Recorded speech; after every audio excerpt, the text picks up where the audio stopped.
Hey, what's up, Basugi?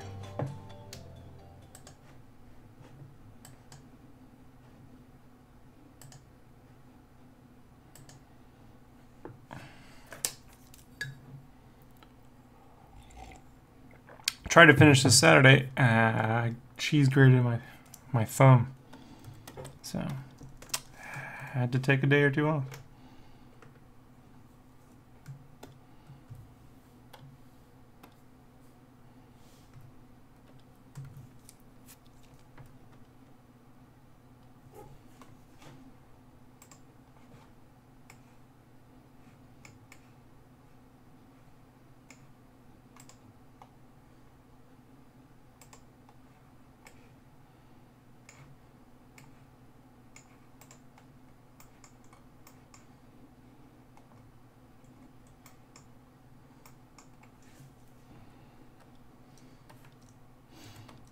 What up, Hector?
Hey, what's up, Dom?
Hey, what's up?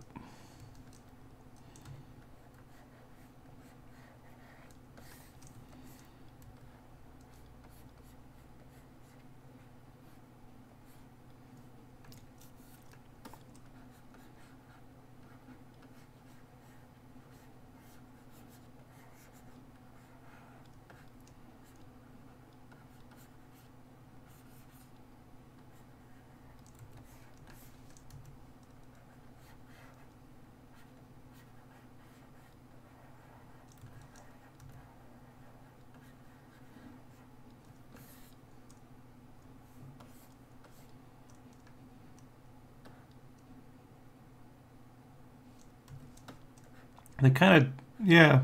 Visual novels are one thing, but yeah. It's got a whole...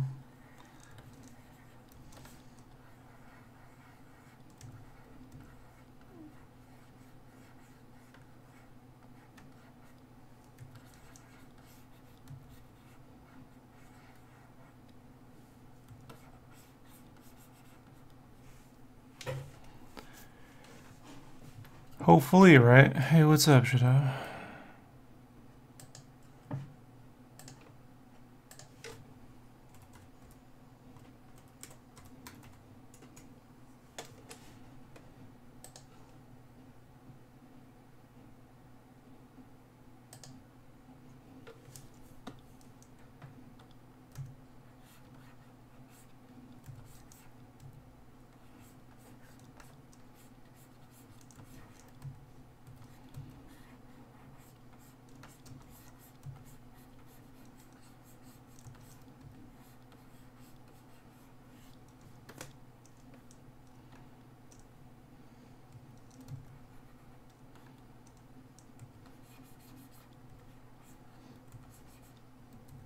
Woot.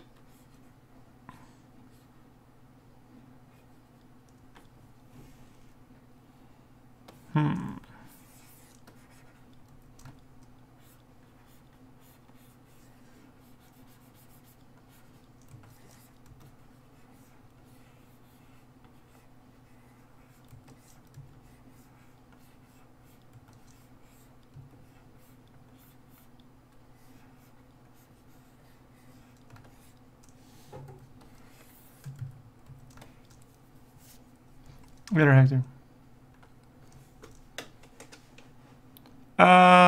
No, you may want to just try something like the Lazy Nezumi plugin. Will help stabilization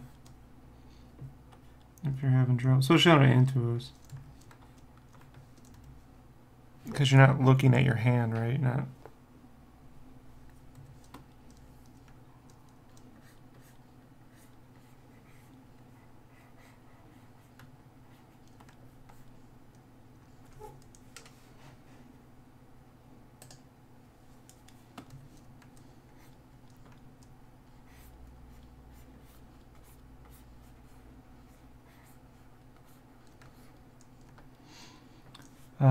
Lazy Nezumi.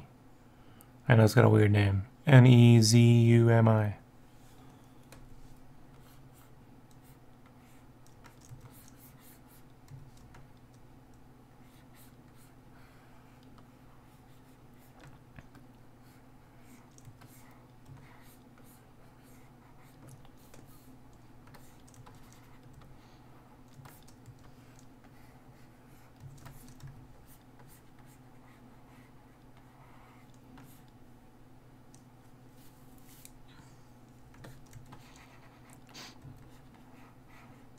I don't use it when I'm sketching, but when I do cleanup lines, I'll set it to double pressure gain.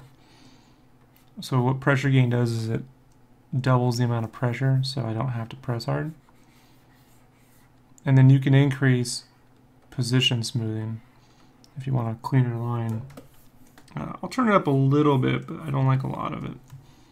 I move pretty smoothly on my own. I might like a little imperfection in the lines, but yeah.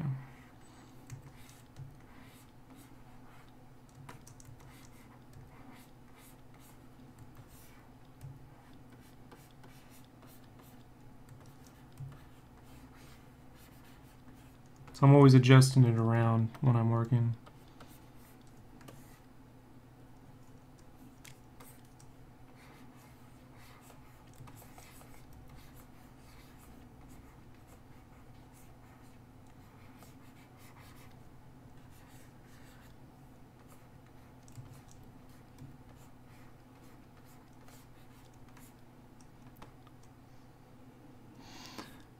Trick with longer lines, man, is two things. You can use a Pentel or you can just do this.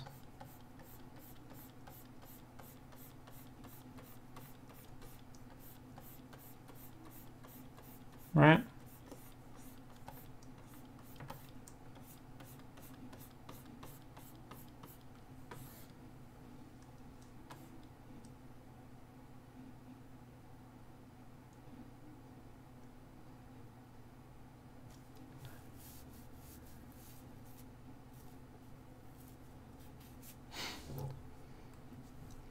Nope.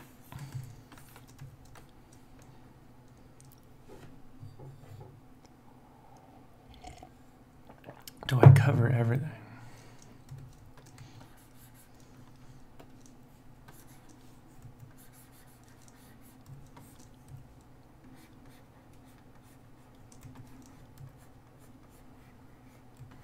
There's a free trial though.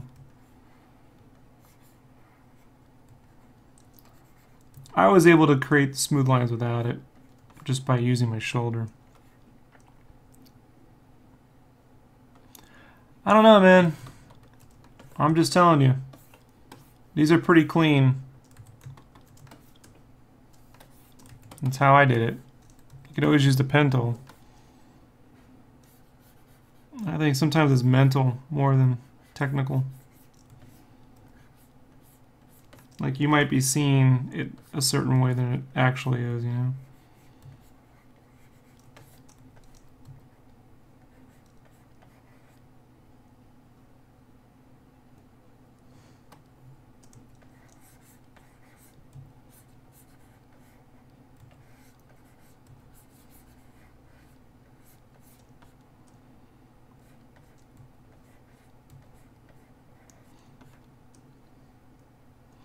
Do I have any sort of work philosophy? Man, that depends.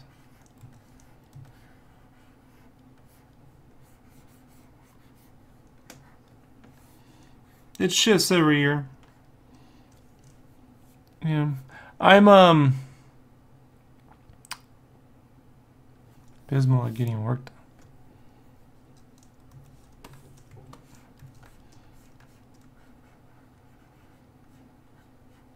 Well, when I was younger, a lot of my inability to get work done was because I didn't know how to make what I wanted to make in my head. So a technical problem, you know? So I just sit there and spend years learning the fundamentals so I didn't have those technical issues. At least the basic ones. Then I had to create compelling artwork that would get me paid. And my want to be successful at that pushed the hours. I rarely saw the artistic success that I was going for. So delusion helps. Yeah.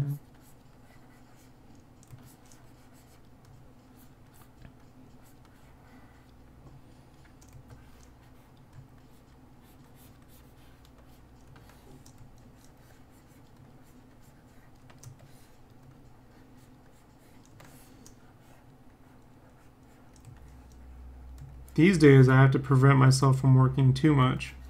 It's kind of an opposite effect. So, like, my wife has every other Friday off, so I said, hey, you know, during the day, it's 50-50 depending on deadlines, but after 6 o'clock, I'm taking Friday nights off no matter what, and that'll be our time for hanging out, you know. Maybe I'm having to do my ideas. Yeah, well, you know, if it doesn't work, you always redo it.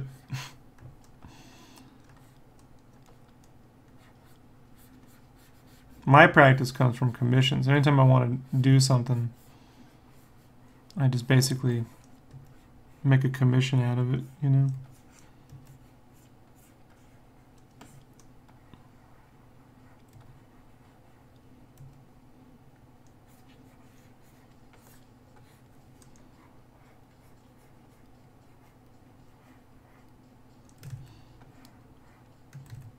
You will find that you have limits. But I mean, if you're not just making stuff because you don't want to sit down and do it, that's all. There's not much advice I can give to that, you know, like, other than point out what about you just don't like drawing, because maybe it's just a hobby at that point, you know. You're not getting the result you want. Well, what can you do to alleviate that? What is it?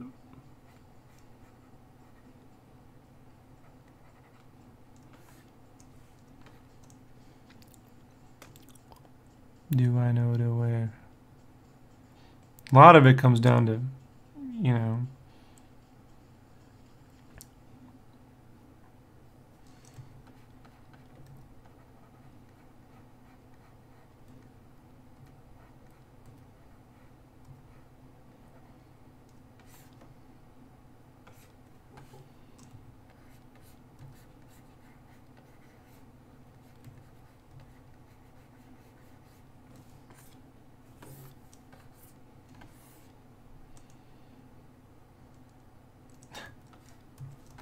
the way.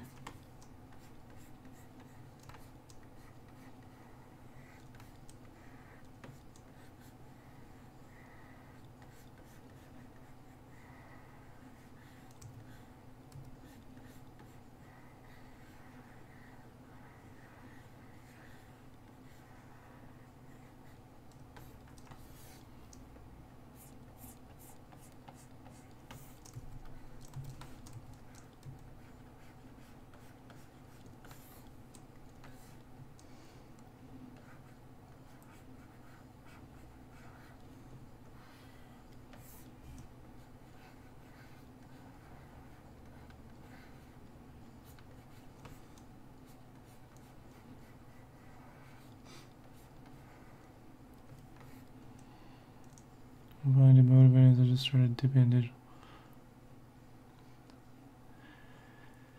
Yeah, well, that took me a long time too, you know. Case in point, I did this Crash Bandicoot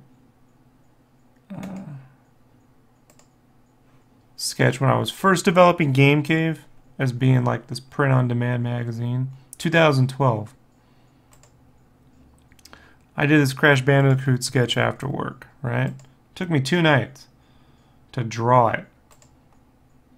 And it's not, you know, it took me 6 hours to make this little sketch looking thing, you know. And so even though it looks all rough, it took 6 hours.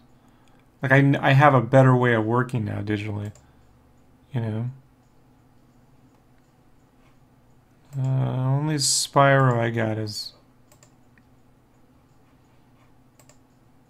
right there when I did the Critters piece, you know. And so like drawing this took forever too. So my process now is you know, based on, that's why I developed like the silhouette shapes, you know, and the construction. And these days if I was doing a sketch, this right here would be all the line sketch I would need. I would just, once I get this cleaned up, I would just go to color, you know. So it's not taking me 6 hours. Part of it is my brush settings are softer. You know, the other part is knowing how to create. You know, I always draw my own versions, Armando. I don't recreate. What do you call it? I don't recreate production art and put my name on it. I always make my own version. And this work, by the way, speaking of which, folks, so you know, this little sucker here got me my job. You know, it's gotten me work. Put it this way, it's gotten me work. So, your paintings, they look very... you can use unsharp mask. See how soft this is? Watch this, right? This is pretty soft. If I go to filter unsharp mask, I set my unsharp mask settings to 25%. I can do once, twice, 3 times. See how sharper it gets? If I wanted to. I prefer softer, but yeah.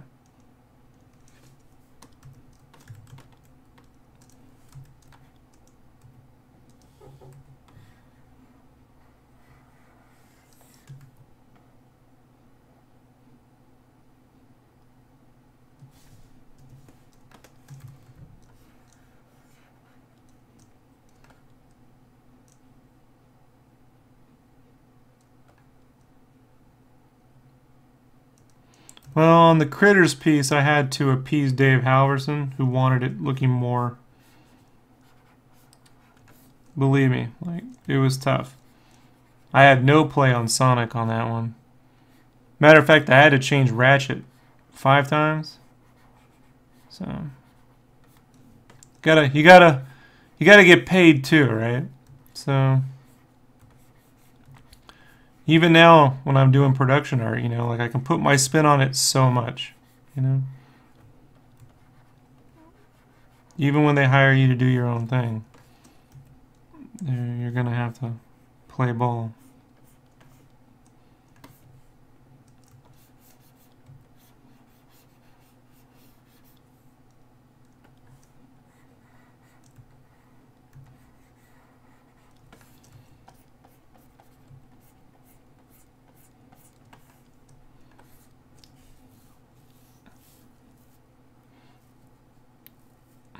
What was what commissioned for? The game, the Crash, or the Critters thing? That was for Play Magazine. The Critters thing was for Play Magazine. When it wasn't a commission, I was their staff artist.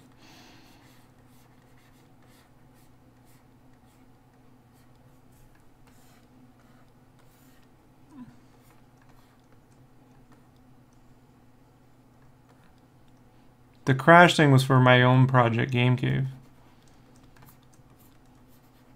When I was first developing it. It was going to be a print-on-demand gaming magazine. And I wanted to have a lot of artwork.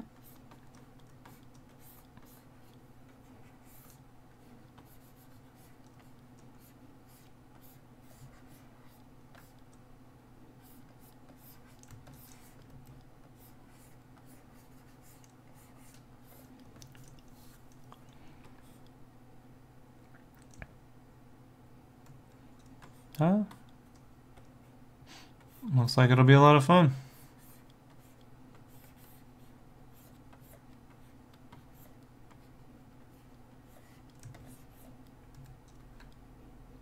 You're getting kind of tired of him. So, well, you're in the minority, man. Black Panther just made $1.1 billion.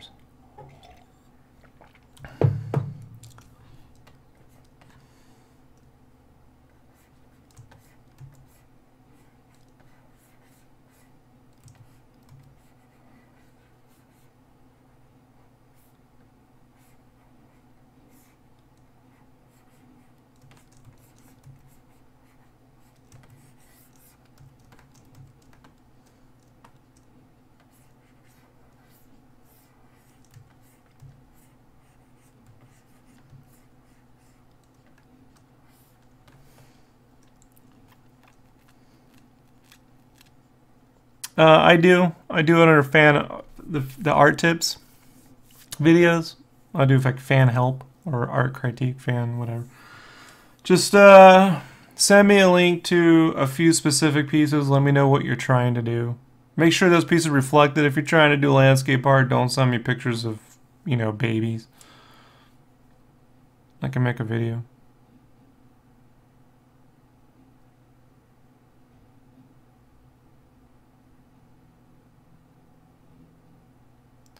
You know, Armando, here's my thing on this. And this is why I stopped talking about movies and stuff on the podcast. I just don't care.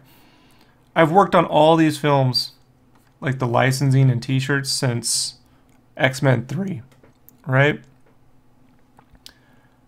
When I was a kid growing up and going to comic book shops, I could talk to the owner of the shop for an hour.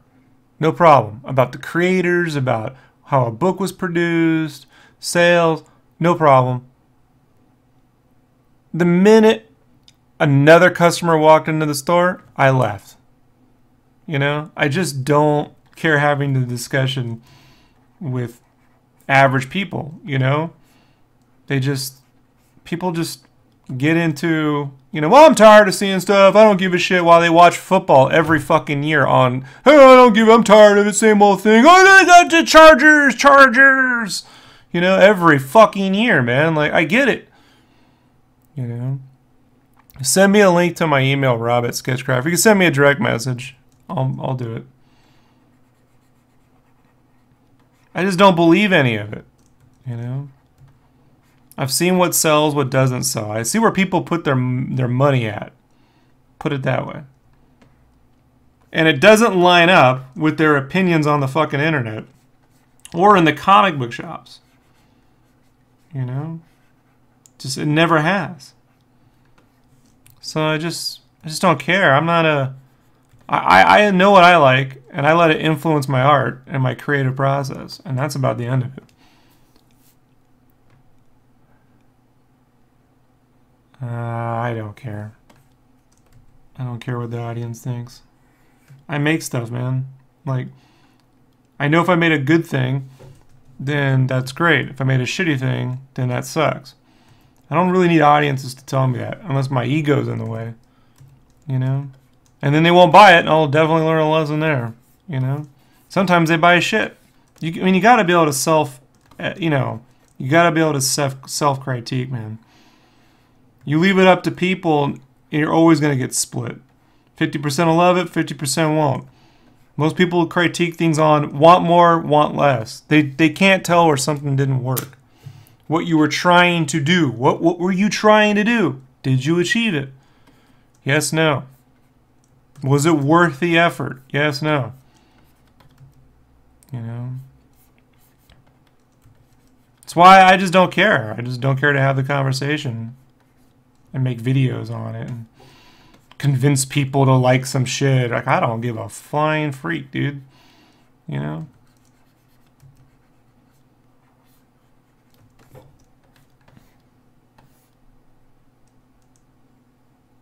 How about this? When I don't like something, I don't spend money on it. If I am not interested in a genre, I don't spend money. I didn't see Justice League. Did no interest. You know? Done. That's how I vote, man. I vote with my money. And I'm not some weak-hearted comic. Well, you know, you gotta go see it because everyone's fine. No, I don't. I really don't. I got other shit to do. There's plenty of anime to watch. There's books to read. I got other shit. You know?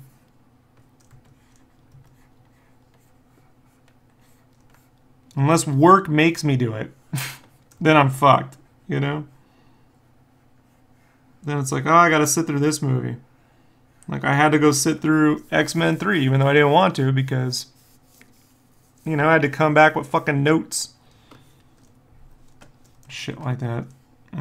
That's no fun.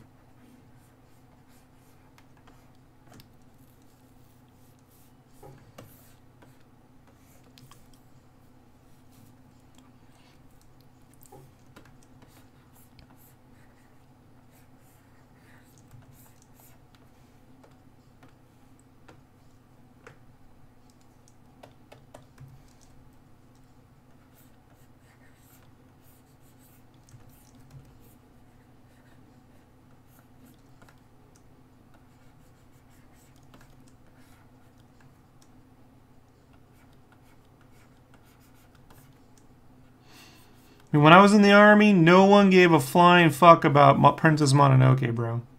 I guess now the internet loves all that, but no one in the army gave a shit. No one on the internet was saying, except maybe Ain't It Cool News, was saying, Miyazaki is the best, go see Princess Mononoke. None of my friends cared. They wanted to go see Goldmember, right? Or Undercover Brother and whatever, which I actually like that. But you see what I'm saying? I just don't care. I gotta make my own opinions up, man. I gotta have my own. And we live in a weird place now where everyone wants to have a conversation about movies, you know, and whether they're good or tired of them or not. And I just don't believe any of it. I don't believe any of their opinions. I think they just lie. I think they just say whatever is popular to say because they want people to agree with them. You know? I absolutely love the 1993 Three Musketeers from Disney. It's not a great movie, but I fucking love it.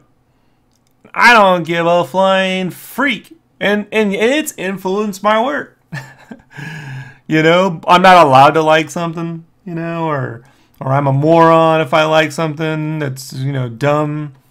Who knows what's going to be considered smart or dumb 20 years from now? You know? I think about all the things that were considered smart and dumb 20 years ago when I was 20. You know? And it's like, things change, man. You know?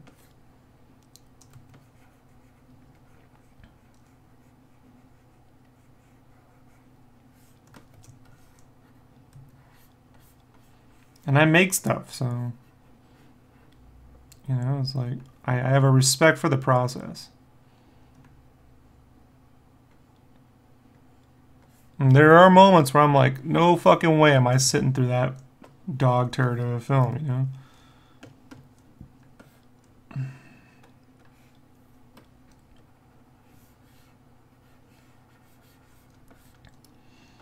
And I've made some artwork I'm not proud of too, and I learn from it. But I don't need the internet to tell me. You know, only if your ego's not in check, right? Like if you're an egomaniac, then do you need people to tell you whether you've hit the mark or not. You can make perfectly good shit and never be successful. You know? I mean, technically speaking, right now I should be doing nothing but whatever's popular. I should be drawing Black Panther, Tomb Raider, and whatever else is popular right now. And Fortnite fan art, right? I should only be doing what's popular. Why am I spending my time drawing Power Stone? You know? Because if you make great stuff and you build a following, they're going to follow you to whatever you do. But if you chase trends, and it's all you do to try to be popular, good fucking luck. You know?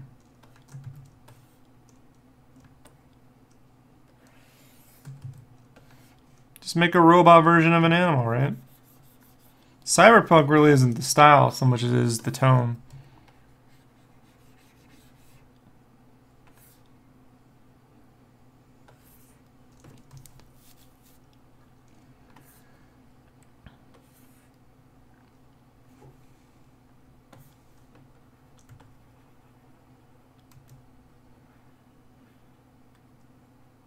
Several of my friends are interested in, Bendis is going to write Superman, can't you wait? I'm like, no, man, I got Delicious in Dungeon Volume 4 coming tomorrow. That I'm way excited about.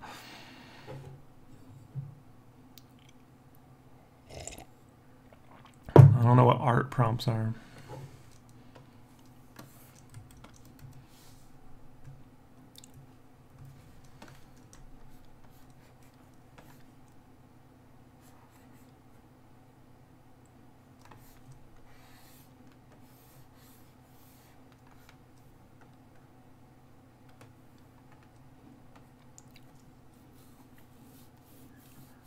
Because people don't want to go to the movie theater and start crying.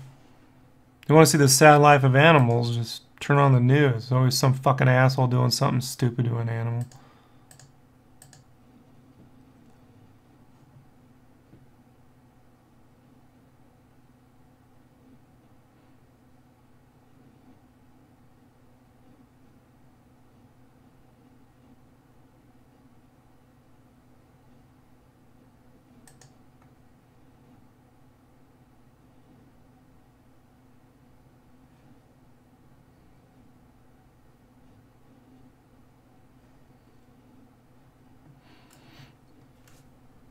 You gotta understand, Armando, how many thousands of people it takes to make a film.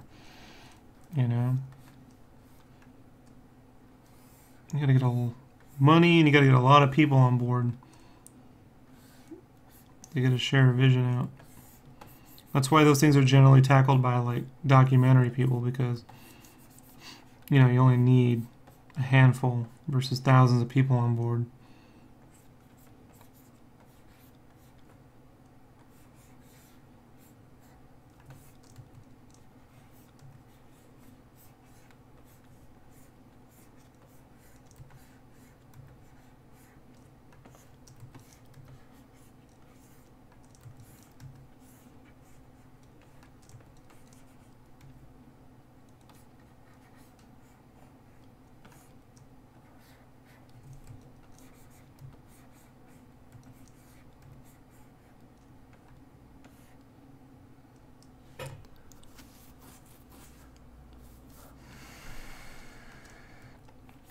beyond returns, man, you gotta have people motivated to work on your project. You know, for them to produce their best work, they have to also be motivated. You know, it's a seriously depressing subject, bro. You know, it makes it even harder.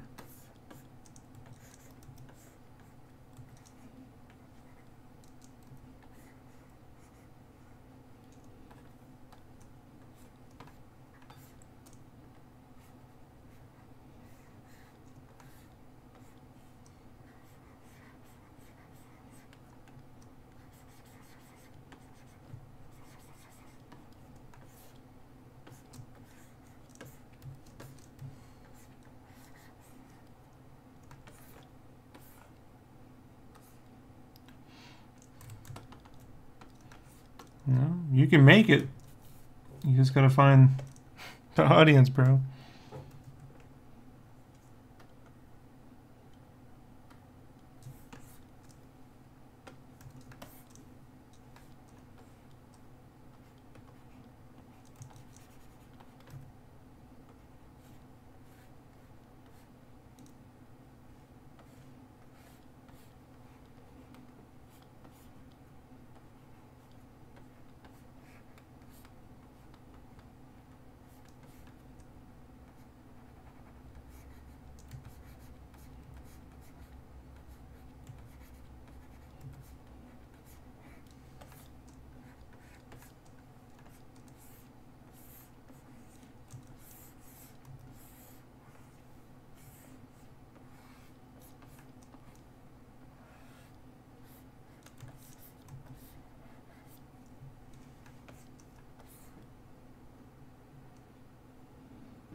I haven't finished the Darksiders yet. I have to stop to work on this. I can't do two things at a time.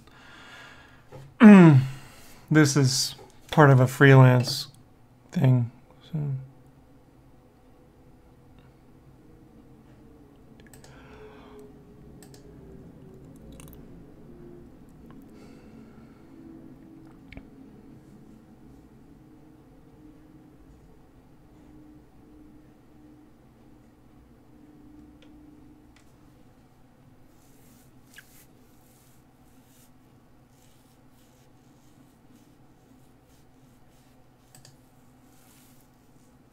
Hey, what's up?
Do I have a dream project?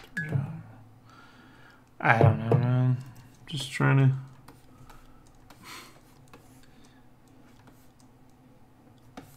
I had one. It was called Play Magazine. But the economy tanked and ruined it. Killed all the gaming magazines.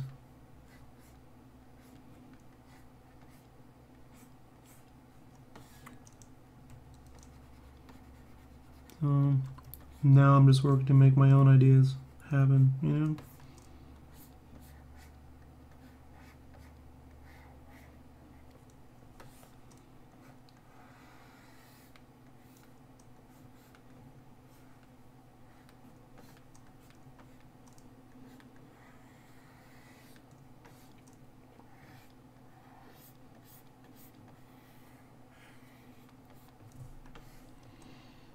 How long ago was that? 2008 to 2010. No, I don't enjoy animating. I have.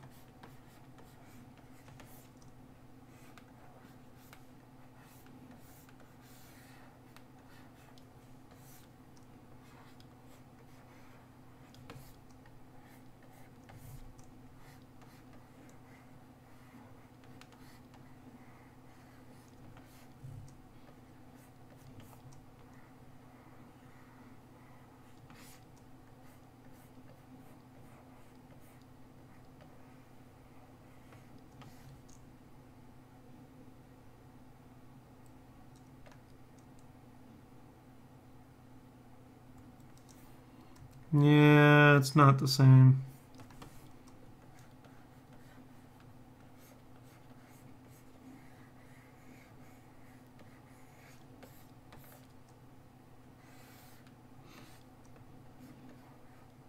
I was doing artwork for the magazine and cover art and drawing graphic novels using game licenses on the side. I was gonna build a whole nother side business that way. I was in the process of that when everything tanked. So I was published every month, over 1 million copies, you know, and I was developing and drawing my own graphic novels, and then it all just went, hey, recession. I was on salary, which was nice.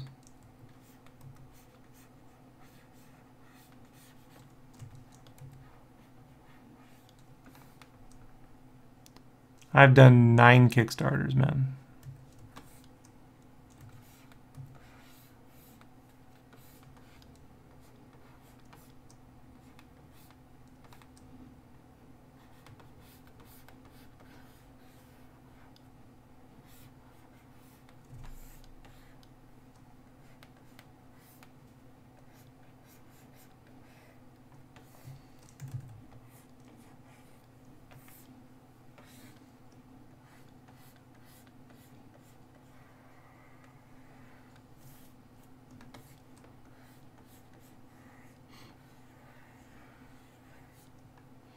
I've been on Kickstarter since 2010.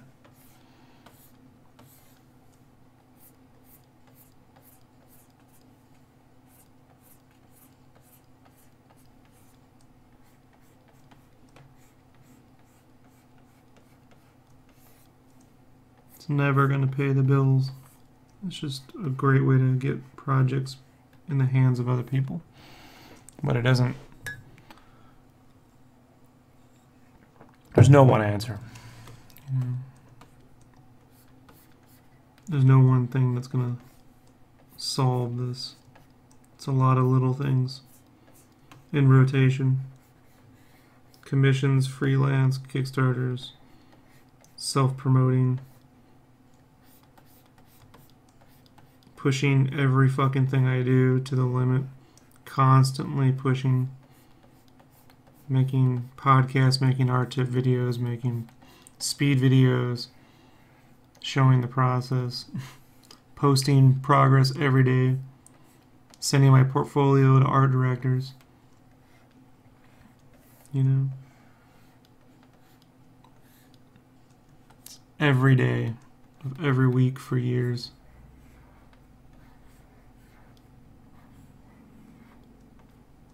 That all happened after the economy tanked. Before that, all I had to do was go to a Comic-Con and I'd get job interviews. You know? I got the play thing just by being at a con. And that all went away in 2009. All of it.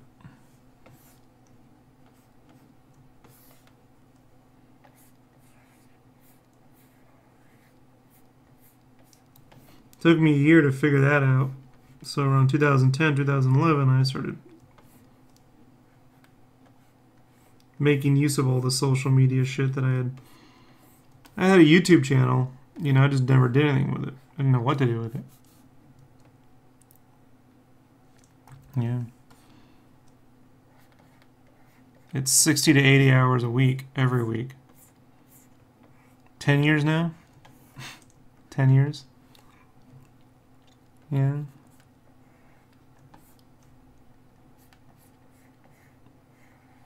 Waiting for clients to pay. You know, that's could be 60-day invoices, you know. It's a lot of things, people, you know. It's a lot of things.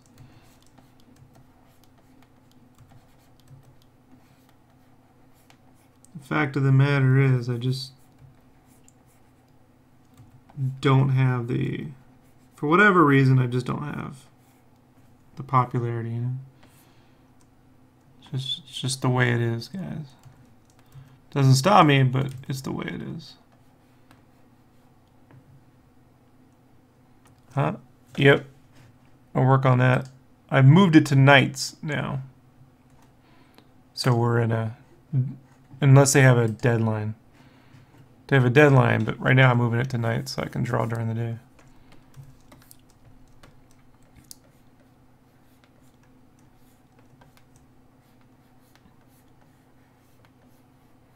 So I'll be working on that tonight.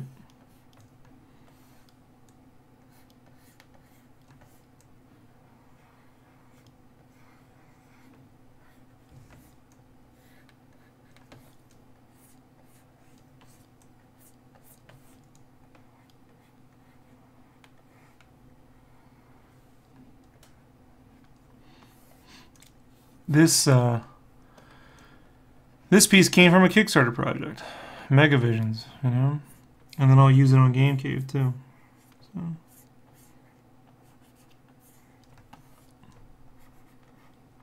Paid for by Kickstarter. This exact piece here.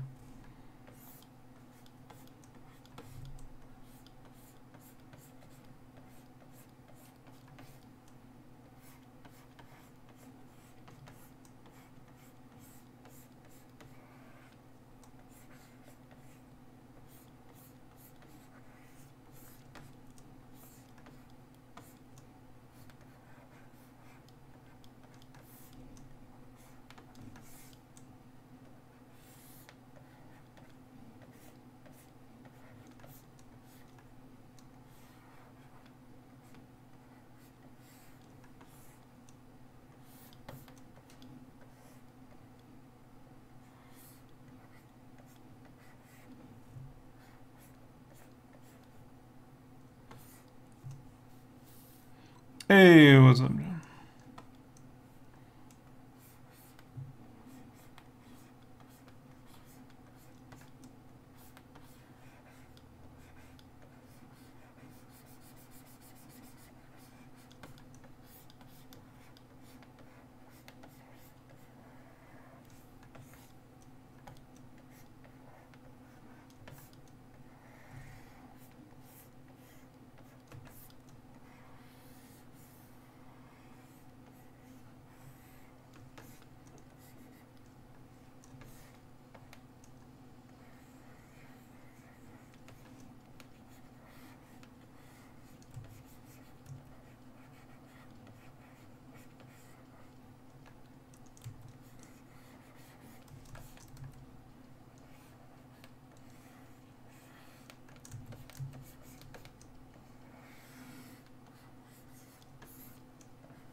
Sometimes. How do I handle the practice time after a full day of work? The practice time. How to practice my art?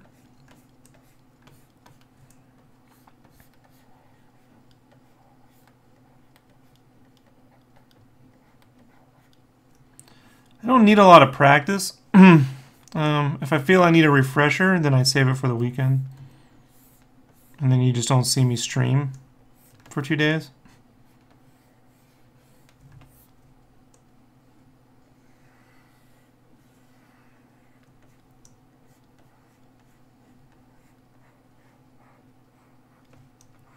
You know, and I don't worry about my analytics going down. All this stupid shit. Facebook and YouTube try to get you all scared about your analytics are going down, your engagement's low. Ah, shut up. You know, goes up over time. You know, gives a fuck if this month or next month it's lower.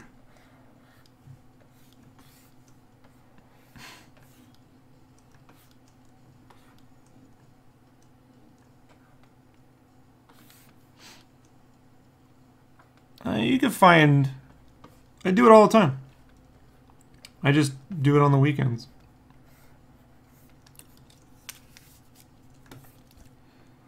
Sometimes I feel I need a refresher. Sometimes I just need to experiment with tools.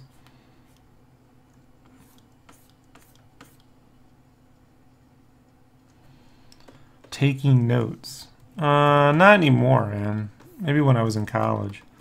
These days it's a matter of I know what I'm trying to accomplish. And it's usually a technique. Like I need to sit down there and practice with this step, then that step, then this step. So I try a little bit of something. I always try a little slice. I would never do a whole piece. I do like a little hand or arm. You know, and then I'm trying to work out how I want it to go, you know.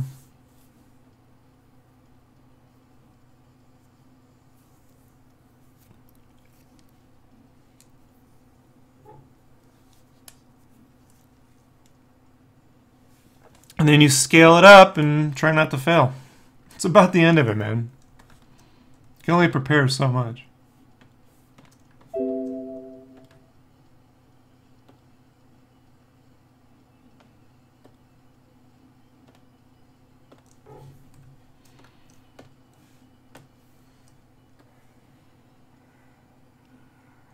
I kind of covered it. A Brandon thing will be up tonight.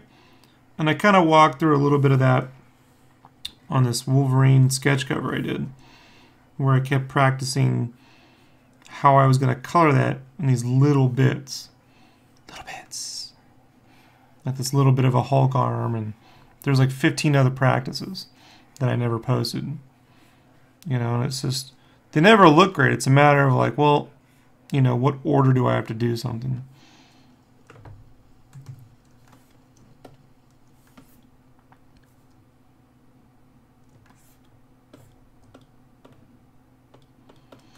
Everything else is just on the job, man. Like the work I've been doing with this game studio, my practice is literally on the clock. You know, so you gotta perform, bro. It's tough. Yeah. That's how you know you've been like, well, you know, it's where the rubber meets the road. You know, right there with you on Power Stone.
Well, I always worked the day job and the art thing at night, which means I had 2 to 4 hours a night. I just made sure I did it every night. Sometimes I did it for 6 hours and only got 4 hours of sleep. Many times, actually. Even when I had art jobs.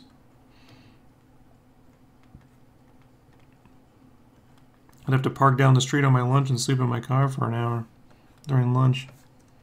Or 20 minutes if it was a 30-minute lunch. And then I'd have to go to school. I actually was still in college when I got my first full-time art job. Because I didn't trust the Art Institute to fucking help me get hired. Put it that way.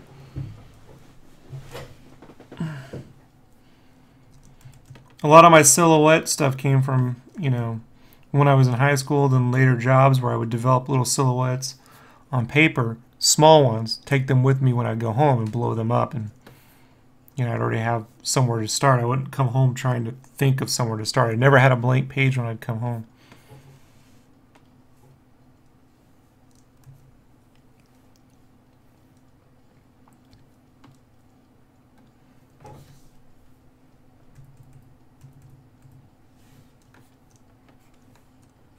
So that eliminated half the problem.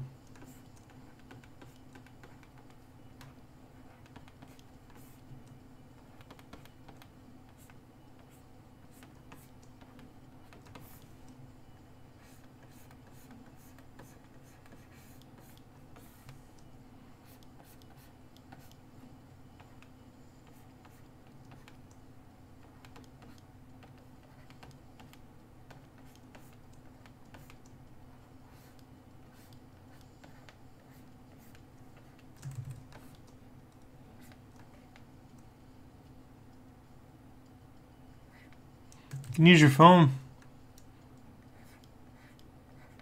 They're just silhouettes, man.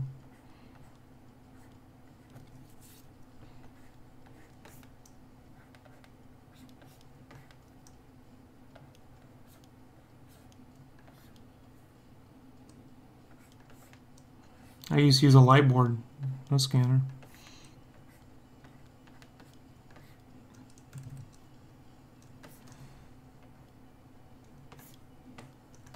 But if I didn't have a scanner, I'd use my phone.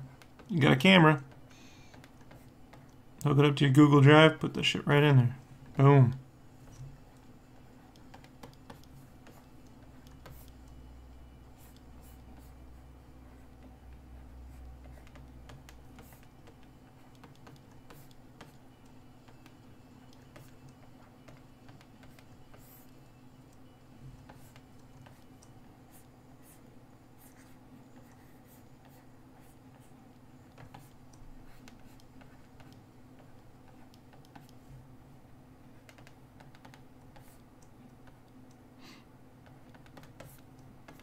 No, no stress.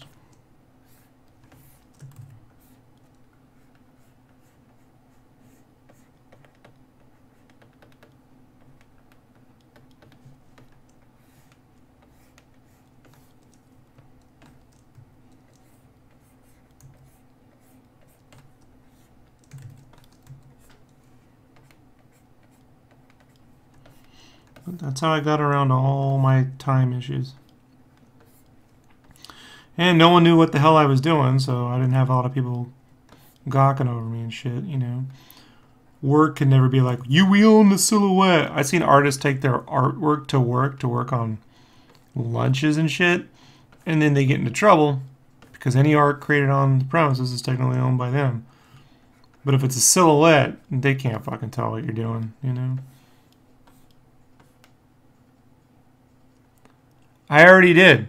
I did 4 years ago. I took Game Cave to Kickstarter. And I sold it. The problem is I had a business partner who stole my fucking money. So, put me in the hole like 20 grand. And I've been fixing that problem ever since. So this year I'll be able to ship that fucking thing to backers and then... But in terms of... Yeah. So...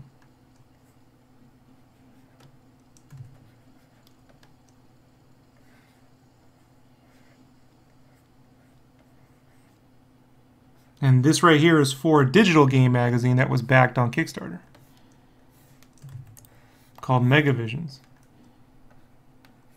But if you're wondering if you can do a print-on-demand game magazine every month as a subscription, it can't happen. No Kickstarter can do that. Possibly Patreon. I think Nintendo Force is the only one who's managed to pull it off. So it doesn't really work that way. The game magazines were it had never had anything to do with subscriptions. We had 1 million plus subscriptions at Play that never paid for the printing. What paid for the printing was ad revenue. All the ad revenue went away during the recession. Now the ads that used to go to magazines promote and sponsor guys who play like esports or YouTube channels. So, you know, I could possibly print one a year, even with the Patreon, one a year.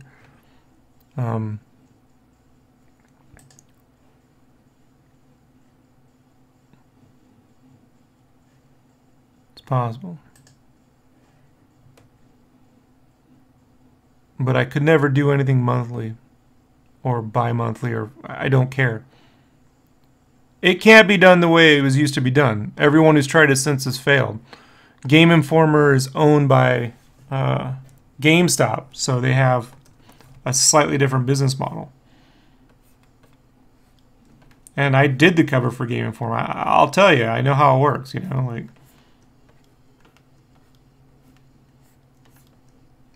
The way it used to work is over.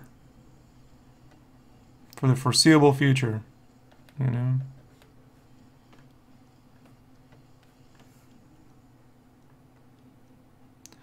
People don't, I'm telling you, this is for a digital magazine with there is no ad revenue to support. You need, this is for that exact same thing, bro. Like, there isn't enough support out there. They don't care. Gaming news occurs on Twitter in a heartbeat. It has to be something else. So there's a lot of complications, Leandro. I know in your heart, you know, you want it to work. You know? No need to yell. No need to repeat the same question. It's frustrating to me. I'm not mad at you. It's just frustrating because it's just, it can't work, bro. I wish it could. I lost everything. I lost my finances trying it. I lost everything.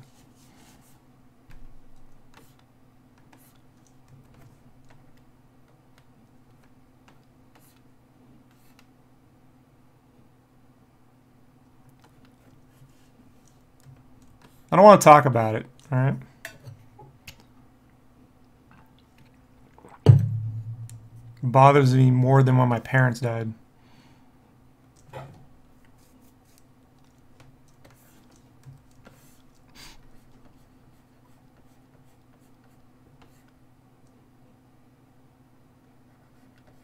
Yeah, well, it happens. Welcome to life.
I told the Megavisions guys how it couldn't be done, And they didn't believe me. And now 2 years into this project, they realize it can't be done. The best chance I got is a Patreon. They own a website called Sega Nerds. And Sega Nerds, I mean, they've been kicking ass for years, bro. Sega won't support them in any way.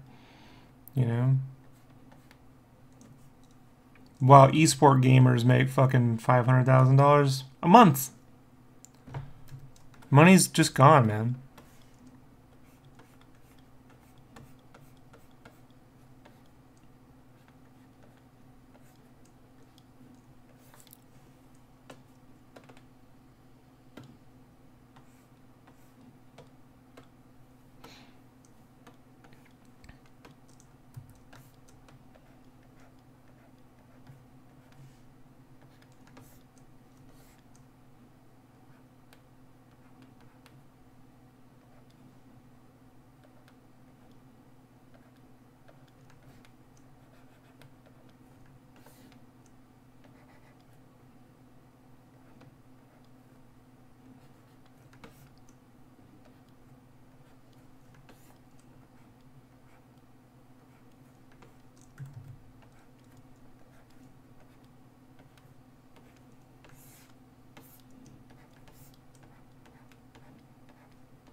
They are seeming to work, Leandro. They're not actually working. Polygon's nearly gone bankrupt several times. YouTube channels don't make what they used to make on this sort of thing. It's all gone to like maybe Twitch streams or fan base support, and even then it's inconsistent. Pay rates are down. I mean, I used to make I used to make like $50,000 a year working at a game magazine. I guarantee you, none of these people. The majority of these sites, it's like one guy with a series of freelancers who are getting paid either in nothing or pennies on the dollar. A lot of my friends who are game journalists, like Matt Cabral, Neely Johnson, they got to go international. John Chepenik had to go to learn to write books and other stuff. It's just not there. You get the gaming news. It used to work like this. So when a game wanted to promote, they had a PR department. The PR department would take out ads and they would do promotional campaigns and they'd have a budget. Could be $1 million to promote. They don't have those budgets anymore because they can just hand out free press releases onto Twitter and everyone's going to retweet it. Or they can hand out free game copies out to YouTubers and they'll play it. And maybe they'll get ad revenue from, their streams unless they get DMCA'd off the planet. Like, there's an impression of how things are working. Then there's this reality.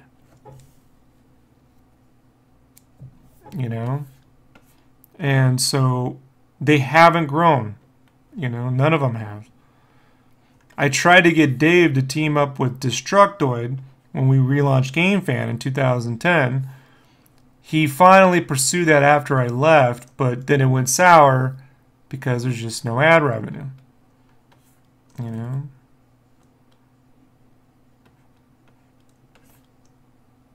Told you, one or two will make it. Like for a while. Like Nintendo Force has done well with their Patreon and so forth.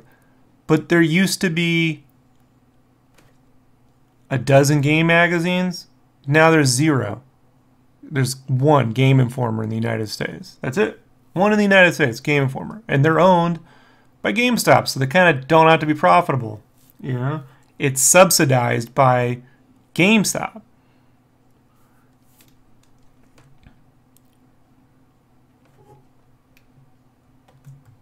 And none of them are going to tell you this because it doesn't behoove them to tell everyone how it works. They'll tell you it after the company folds. And you won't know until the day after. You'll just hear about it one day. That's what happened to us. That's what happened at Play. It's, you read about it on the internet. Oh, we all lost our jobs today.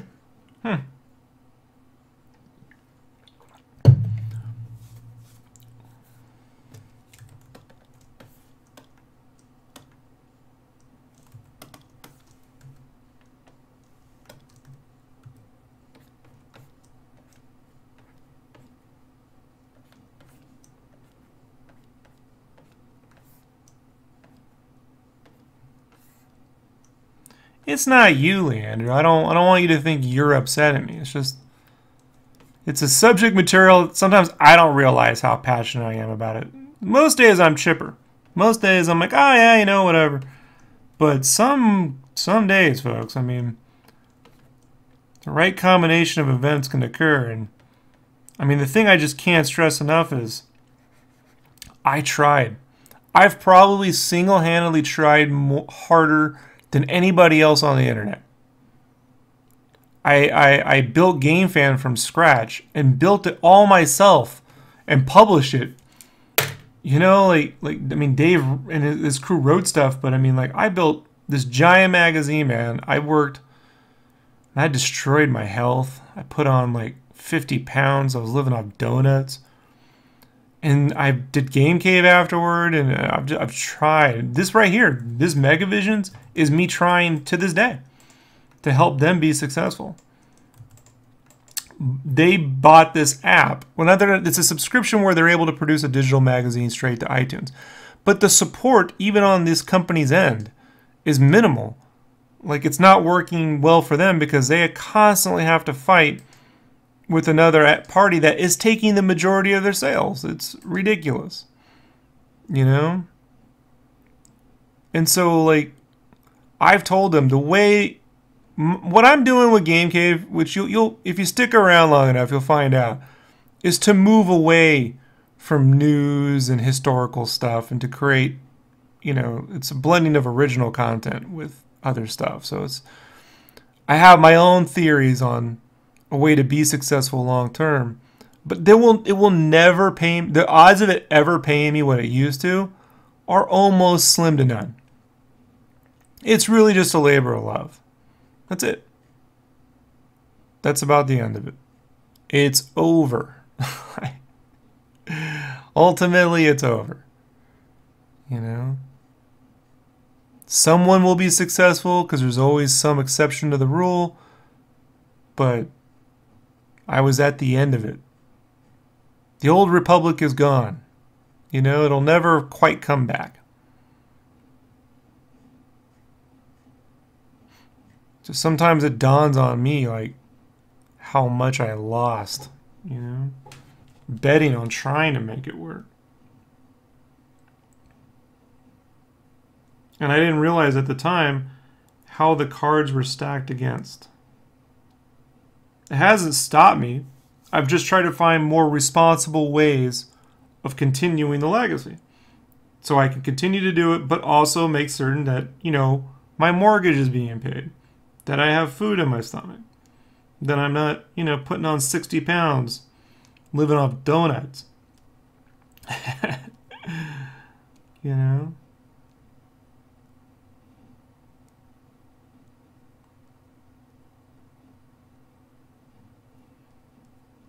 I know all the guys doing the stuff right now. Even Martin Alessi with Little Player Magazine, you know, they're all struggling in different ways, you know.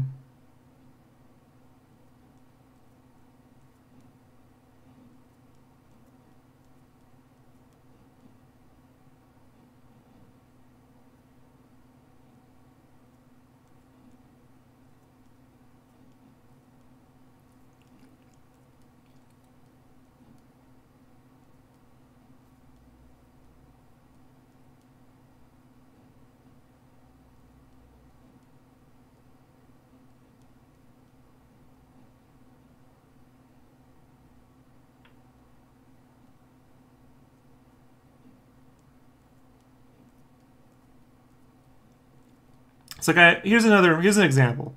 I have friends who are inkers in comics, and over the last 8 years, they've pretty much had to go find other jobs, become UX interface, you know, artists, or get a job at Starbucks or something, because there just aren't enough inking jobs anymore in modern comics. Are there inkers? Yes. Are there people being successful at it? Sure. But there isn't enough work to go around because, quite frankly, with digital offset printing, you don't need an inker.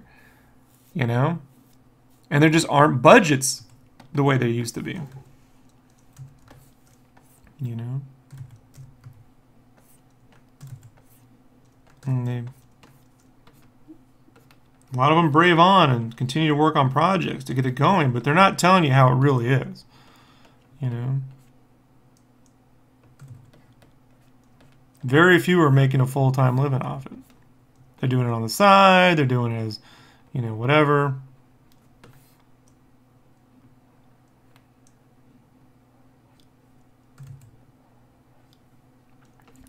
And there just aren't budgets. Like when I do cover work and stuff, I have to do everything. There's not enough budget for me to hire an inker and a colorist.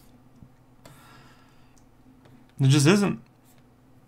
And if I don't want the money, then the money will go somewhere else where that, you know, it'll go further.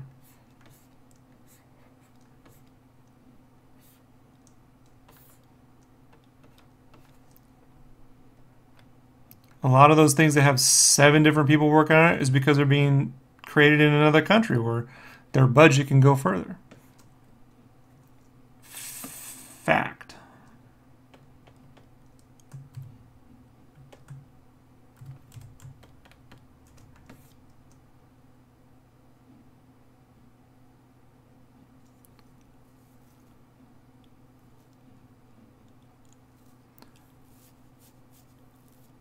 Yeah, pretty much, man. Or find a technical job to do. Find a technical job to do. And then come home and promote the creative thing. And that's actually how I started. I got it into t-shirts, which is more of a technical job. It's not as creative as you'd think. It's a technical job. Even though it's design work, it's very technical. It's like puzzle solving. And then I would come home and make my own comics. You know? These days, it's 50-50 or maybe 60-40. You know, my own stuff plus freelance. But I've taken a giant pay cut to make this part happen. But we're only talking right now because I took that pay cut. So, you know. And I have found I have physical limits. You know, I can't draw monthly comics. I get carpal tunnel. I have limits.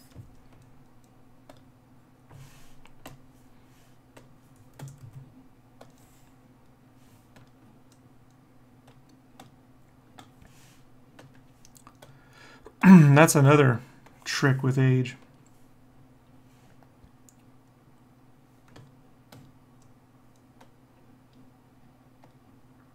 So I have to like act responsibly and stuff.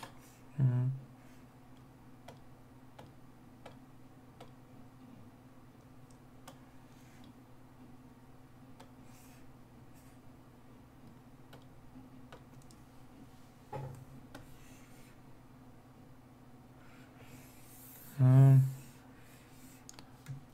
I've tried it. Made a run at it last year again. You know. And it didn't work out. You know, I just don't have an art style that seems to fit. Basically, these companies want me to be an artist for kids. I gotta draw like goofy kid art, you know, or I gotta draw aggressive, realistic stuff. This in-between thing I do, there's no place for it. You know? Made a run at it at IDW again with the Transformer stuff, and you know, they weren't that enthusiastic about it. And then I made try to get on the Sonic thing that they're doing, but they weren't interested in that either. You know, it is what it is. Hey, what's up?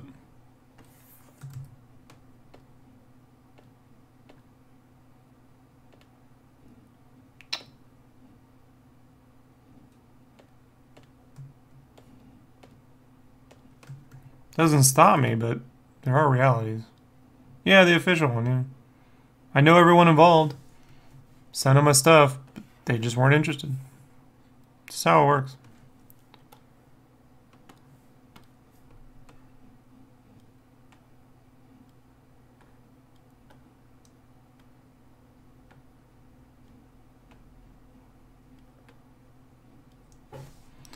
I got offered some big Hero 6 work, but I had to draw like in a Disney style. I couldn't draw like my own art. And so I just passed. I'm not gonna do that.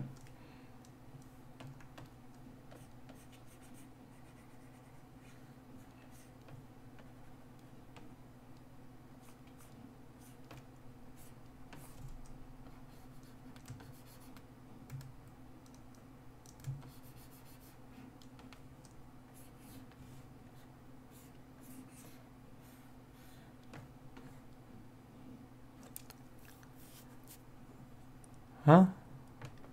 They don't have a lack of talent. They just have a lack of me. So that's about the end of it. You know? It's about the end of it.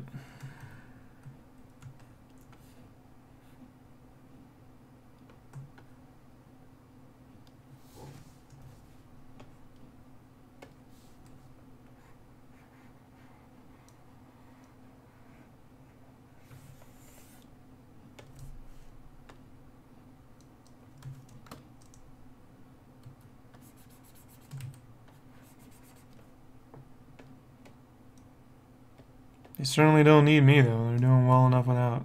So you gotta go where, you know, you're needed or create your own paths, you know. However long that takes.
Any projects brewing in the comic graphic?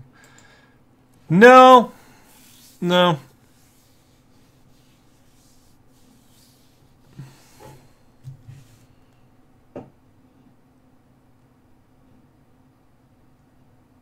The closest I can say is I'm producing a visual novel thing with Game Cave. You know? And that's the way I'm going. But in terms of me drawing comics, 98% chance that'll never happen.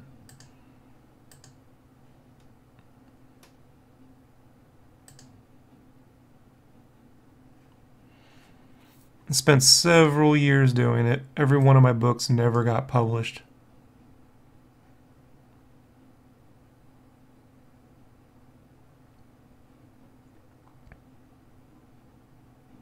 So there's Game Cave, the magazine part, there's the visual novel, and then my commissions and freelance. And that's it for the foreseeable future.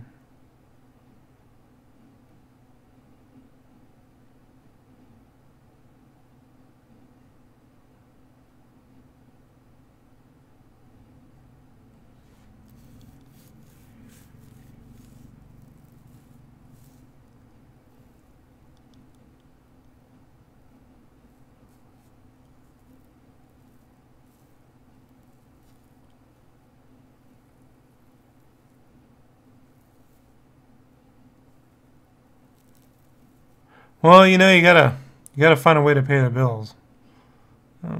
That's the responsible. I'm not always responsible.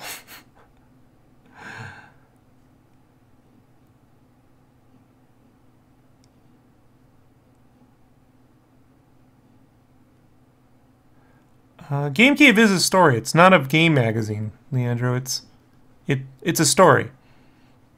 It's a fictional universe, so there'll be a story that way. You should see the latest dev blog. You'll see what I'm talking about.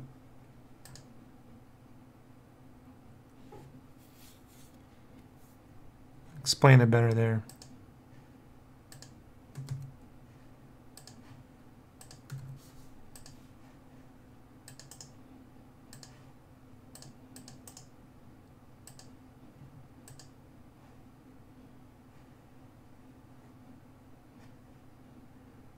I made the mistake of not having the microphone near my mouth, though, on this stupid dev blog. I didn't realize until I got done. So when I draw in, it's up here, but it's supposed to be near me when I'm talking into the freaking mic. So that's annoying. So if you're wondering, will I have original stories? Yes. Will it be in the form of a book in which, you know, I have to raise 10 grand to make $2? No. That will not happen.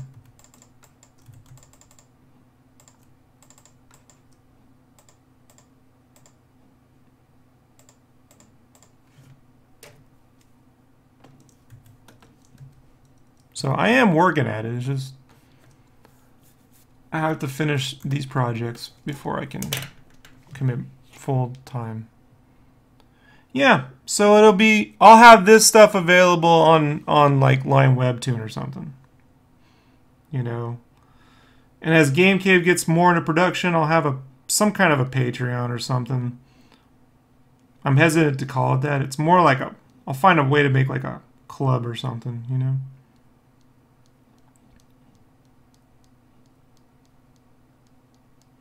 But me drawing comic strips is not going to happen.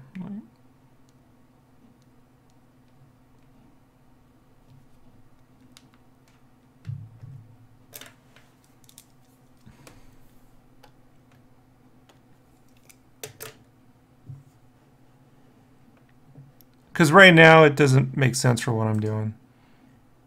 It's just...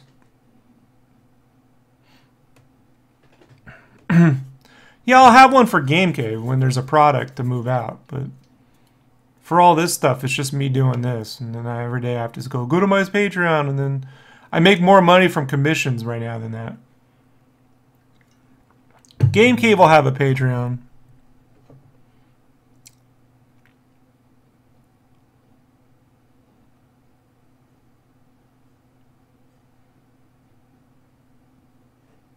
When it's closer to regular production.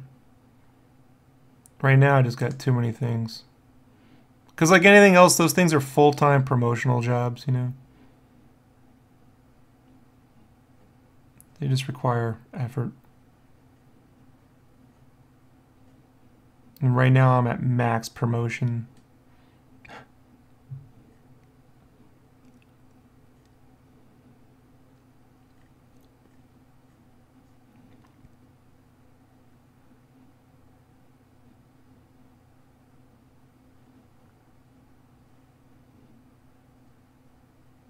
Yeah, I'll look at it. Maybe. Maybe. I'll check it out.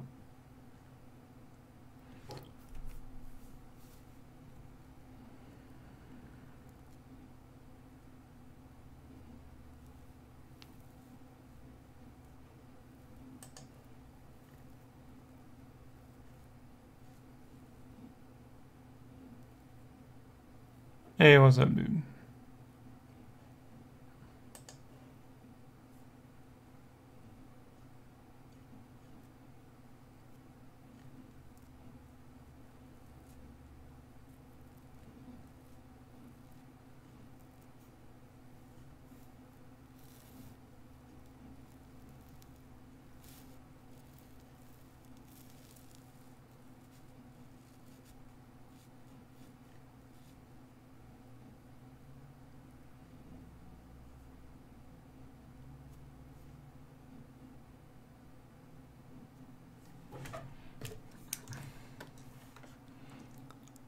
It's 223.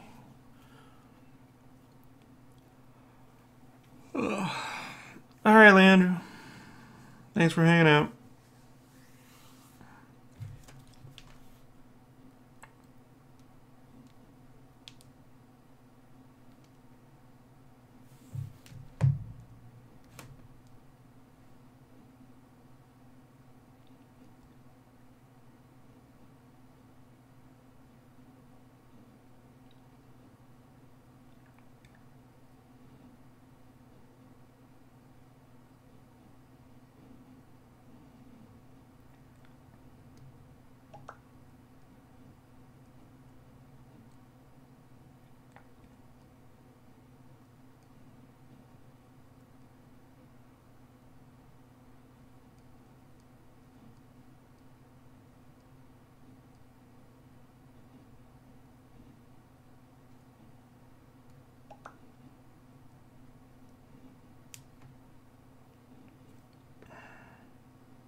Yeah, I was following that when he was doing it at the time, dude. I thought he did the best job at recreating that look, you know?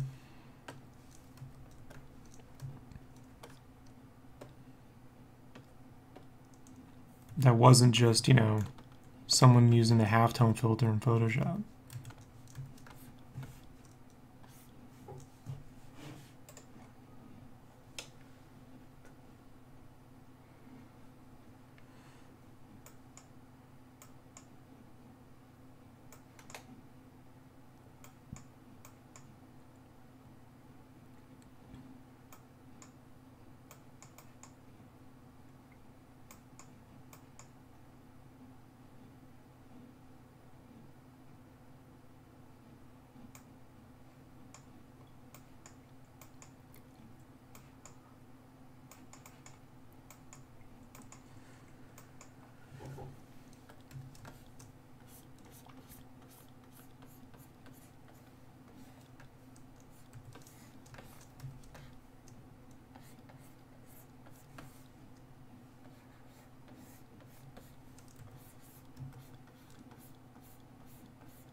Yeah, and they offer a registration, you know, and the in-between colors that occur in some of the moire, you know. That's why if I got to read retro comics, I prefer scans of the originals to, you know, the digital ones they put out, which are those clean colors on a white background. Can't stand it.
Yeah, it really has. I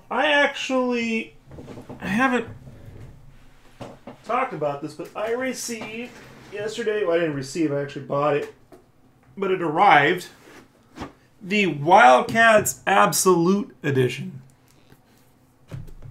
and what they did was they recolored the first 4 issues, you know, but they did a good job doing the cuts and grads, at least keeping the color palettes consistent with the original 4 issues.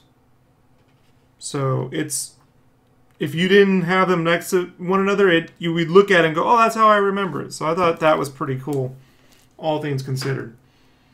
But definitely when it comes to the older stuff, it's a shame. Also, you know, there was that post a few years ago about that guy who was talking about Frank Miller's art and how it's just colored now with cuts and grads when what it really needs is that halftone effect. And I think that's true. I wish more books kind of had it, even with the modern art, you know.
During cons? No, when I went to Comic-Con in the 90s, you couldn't sit anywhere near those guys for any length of time. The lines were down the block. The first con I went to was 1992, San Diego Comic-Con. You couldn't get near them, and all through the 90s, it was impossible to hang out with them much. And they weren't drawing on the floor. They'd go up to their hotel room. However, two things. One, when I was going to the Wizard Worlds in the mid-2000s, I want to say 2006, 2005, I can't remember which one, he was sitting, I was in the back because, you know, Wizard World and their shitty placement. He was like the next, yeah, it was right next to me, actually. Yeah, working on his book, and no one seemed to care. So that was awesome. Got to sit next to him while he drew Savage Dragon for about several hours. And then two was a year later, we were pitching, me and my buddy were pitching our comic books to Image. And so we went to go see Eric, who was at San Diego Comic-Con at the time. I think he had just become publisher, or it was before he became publisher. I can't remember. And he looked at it and said, yeah, it's good to go, dude. You know what I mean? Like, looks good to him. So that, getting the thumbs up from Eric's nice, because, you know, he's as real as it gets when he doesn't like art. So that was nice.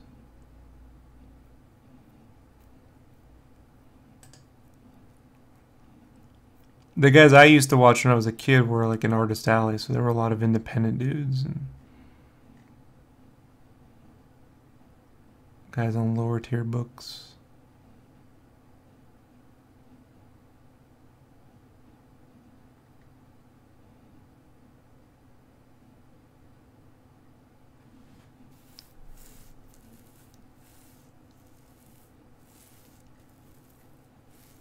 He reposted my Savage Dragon piece on his Twitter a couple years ago.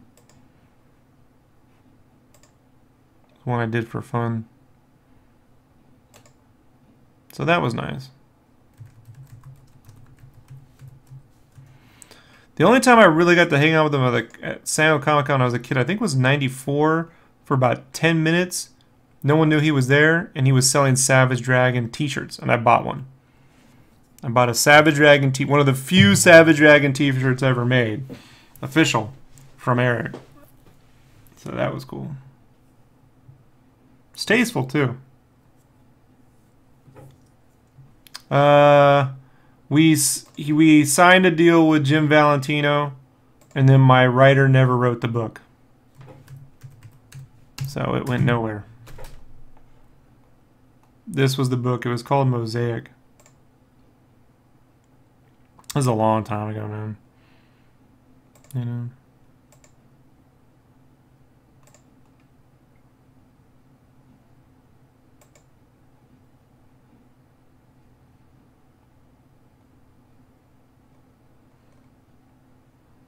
So, long time ago. 12 years now. One of the many books I worked on that just went nowhere.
I can't even remember. You know, wasn't good at memorizing their names. I don't think so.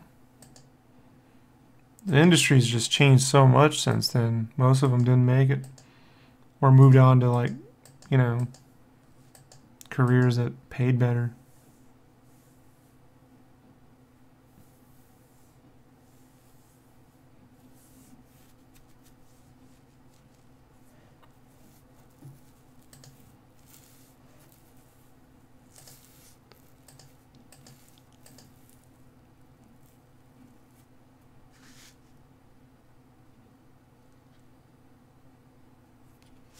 I mean, for every person we know in the comics, there's, you know, 3 dozen you don't remember, you know.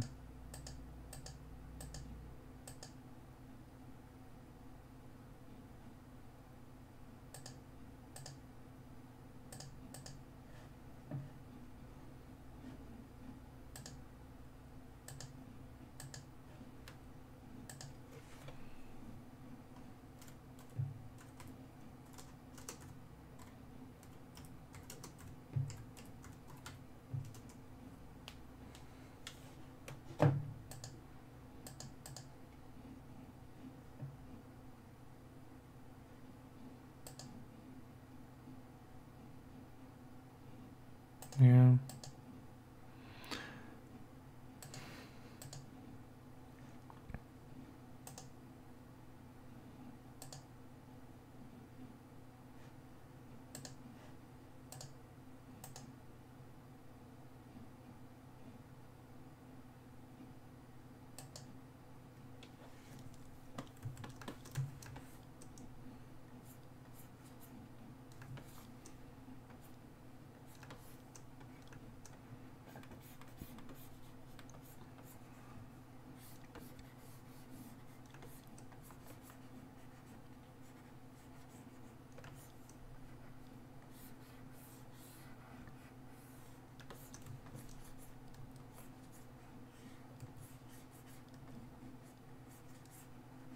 I mean, I did find indie books that ended up being successful or well regarded early at con. I wouldn't say I watched them make the book, but I was there like when they first came out.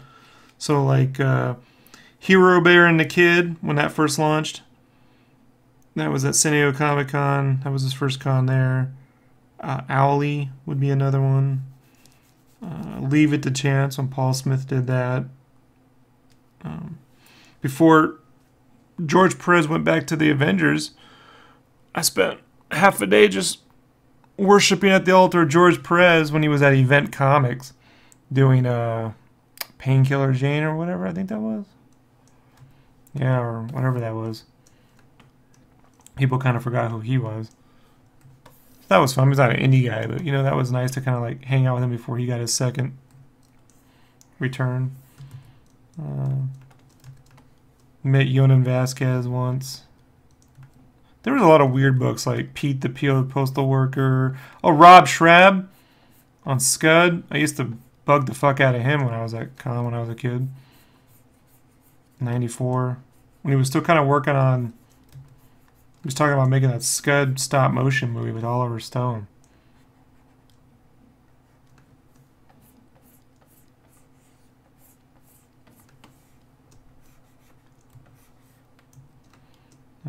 I used to bug Kevin Smith before he was super famous.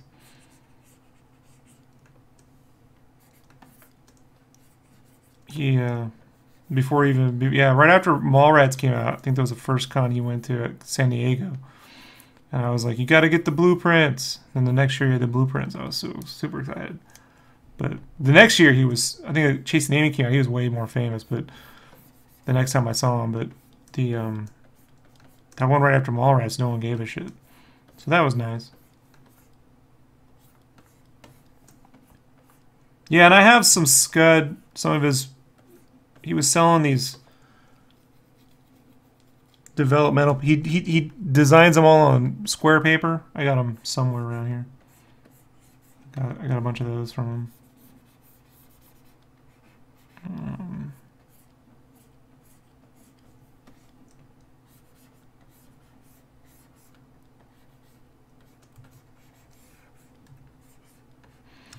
I didn't really care who it was. As long as they were drawing and the artwork looked cool, I'd hang out there and just watch them work, you know? I was more interested in the advice than I was in... I didn't have much money, so I always couldn't buy books and stuff, you know? A lot of my money got spent just getting to con, to be honest.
Yeesh. I have not all my old comics, but a lot of them. You know, I've managed to keep them safe. So, I never put them in bags and shit, so they're not, you know, I'm never going to be able to sell them and shit. Not that I ever wanted to. You know, I was never really about that. But I have the ones I grew up with. The ones that mattered, at least, you know.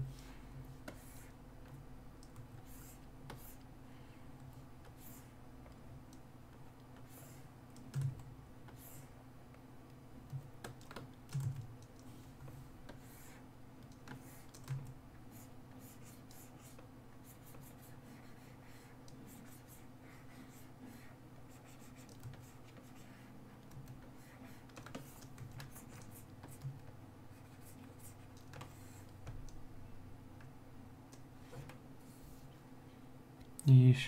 That sucks.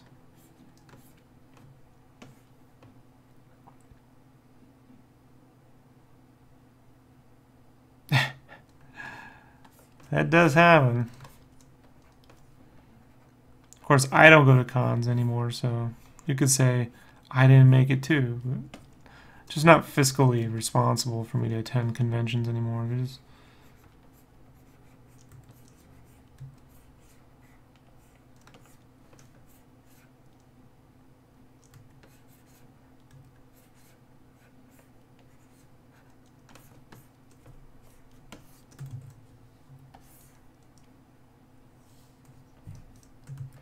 but when I do go, believe me, I put on the game face, man. You know, you don't want to be that guy. You don't want to be the guy that makes Leandro feel bad. You don't want to be that guy. No, I've canceled VegasCon. Since they moved it to Westgate, I've been making half, and this con I only made $500. I had to take 15 different commissions online to pay for the trip. It's not worth the effort anymore. So, for now, there are no cons to go to. This is it.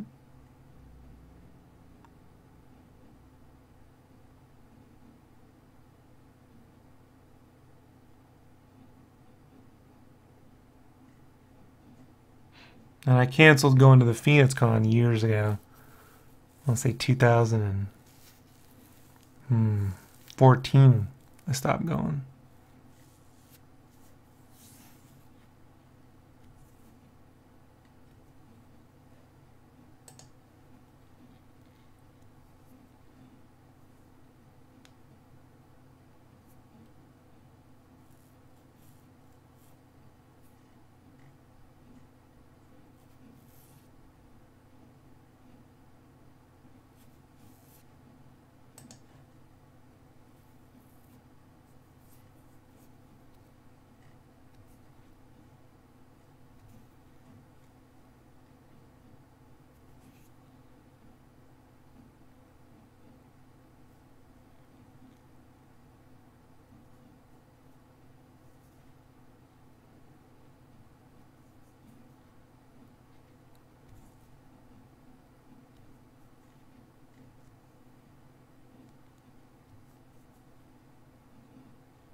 Well, the problems I've incurred are really quite simple. One, the celebrity stuff that celebrities used to be used to drawing average people to cons, right? And then they would go there and discover things. But what they've become now is they pre-sell all these VIP packages. So to get special access with this guy and then to get a signature and to get a photograph, people are spending thousands of dollars before they ever go to con. I know a guy last con just spent $1,500, not including the hotel, just in like one actor, you know, to get a VIP something package. So you got that. Then these cons want to fill up as much space as they can, so they triple the size of like Artist Alley, increase the rates of those, and then people come to con and just there's no money to spend. It doesn't work, man. You know, like, it doesn't work. It doesn't work for me, you know? Put it that way. It doesn't work for me. That's for damn certain.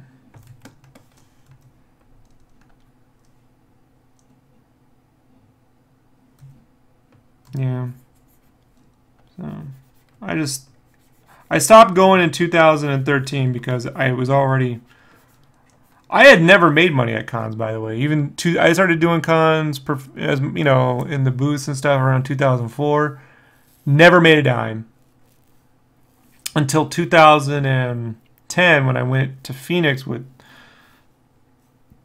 Tom, and he'd do these smaller shows, and I started making money. I'm like, hey, this is crazy.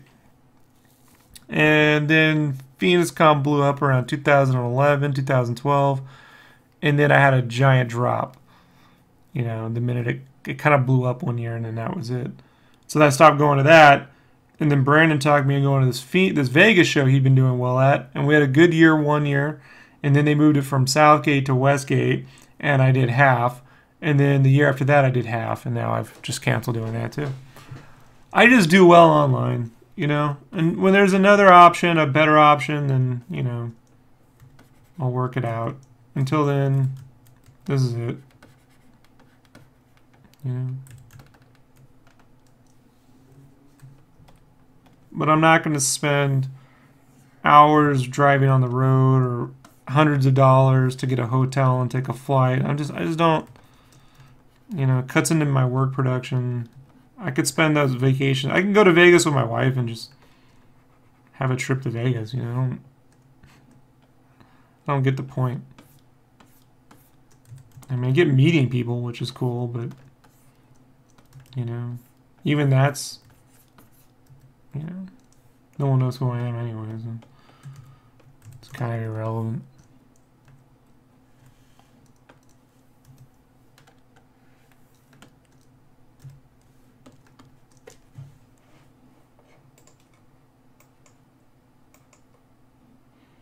Another opportunity will present itself at some other time, and then I'll do that for a while. That's basically how it works, you know.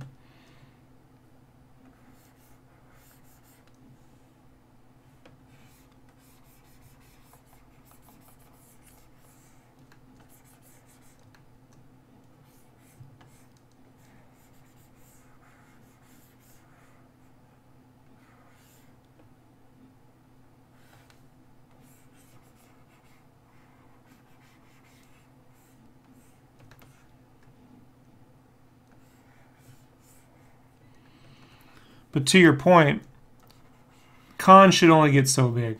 I really think they should only be so big so that everyone does well, you know? But that's just not going to happen. So it is what it is.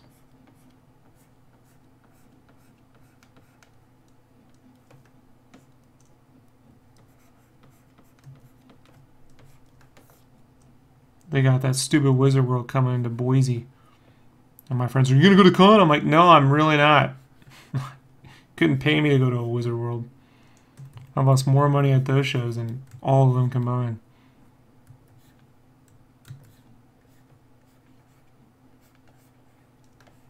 I just can't fundamentally agree with it.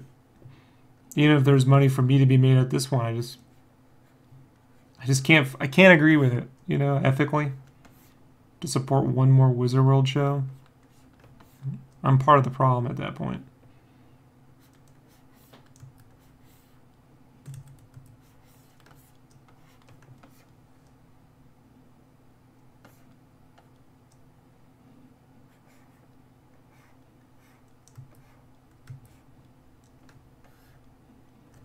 That whole organization's corrupt.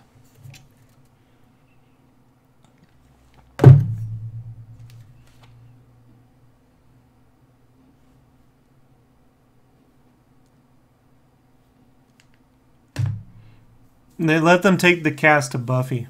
They don't even. I don't need to be spending my money to pay for, you know, the Battlestar Galactica crew to show up so I can go there and make $20. I've been going to Wizard World. I started going to Wizard Worlds in 2004. Believe me. I got an open invitation from them to attend any show I want free, and I was like, nope. Hey, maybe they have, but I'll never support them ever again. I'm done. I'm out the Wizard World game. They used to be my favorite booth at Comic-Con. The Wizard booth, they were fun. But, you know, life hit them pretty quick too, right? But I know people who went to their shows a couple months ago that still say they suck. So, I don't think anything's changed, you want my opinion. I can't prove it, but that's how I feel.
Nope. I cannot ethically spend 1 dime on a Wizard World. I just can't. Can't do it.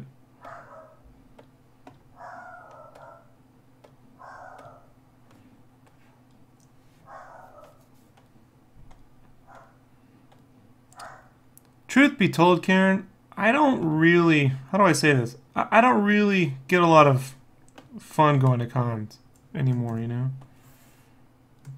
They're a shadow of what they were when I was a kid. So,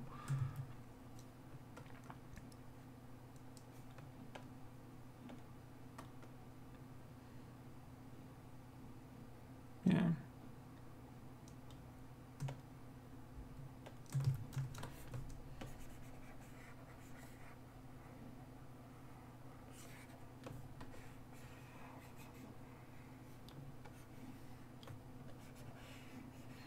I really don't feel the comic community and me are on the same page.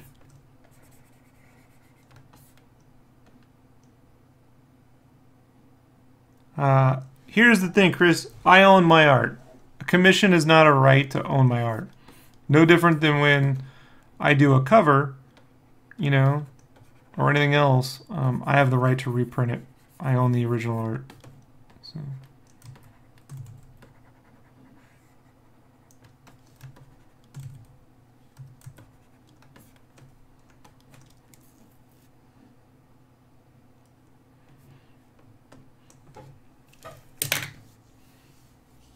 Just like right now, I don't own Power Stone, but if Capcom decided to go and make posters out of this, they're going to owe me some money.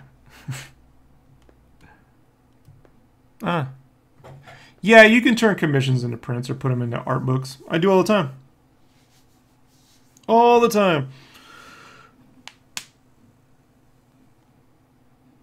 If anyone ever complains about it, they don't know what they're talking about. Yeah. When I do t-shirts, you know, we can't take fan art and put it on a t-shirt. I can't work on Marvel stuff and then go take Marvel fan art and put it on a t-shirt. You know. The artwork is actually owned by the artist. Something they won't tell you at any of those legal copyright laws and what you should know. They don't tell you that. But let me tell you this. I've had to sit through countless phone conversations with Lucasfilm, Marvel, Warner Brothers, Sony, you name it, reminding us to not steal fan art.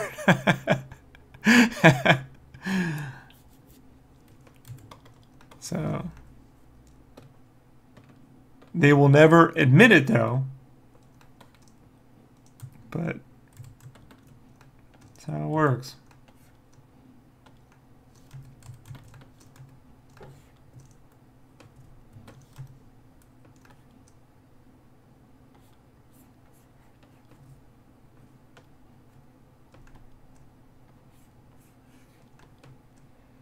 No, the commission is just for the right to own the physical art, right?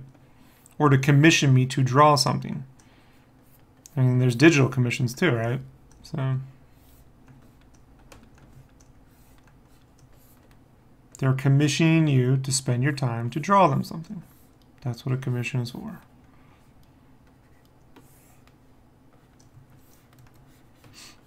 In case you ever wonder. And look, some people don't realize that, so you have to explain to them. Here's how it works.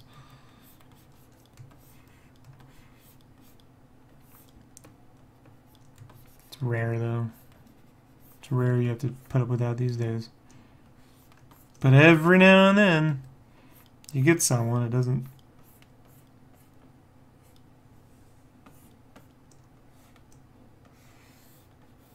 It's also why I don't draw people's original characters for commissions anymore, because it ends up being like backdoor character design.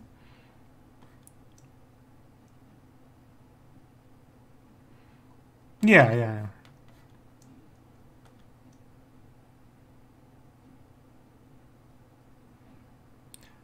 Here's how that works, right? So there's legal departments, and what they do is they just send out random DMCAs, you know? to justify them getting, you know, they just kind of have to do it. There's no real rhyme or reason to it. Just take off any of the names and the logos and you're pretty much good to go.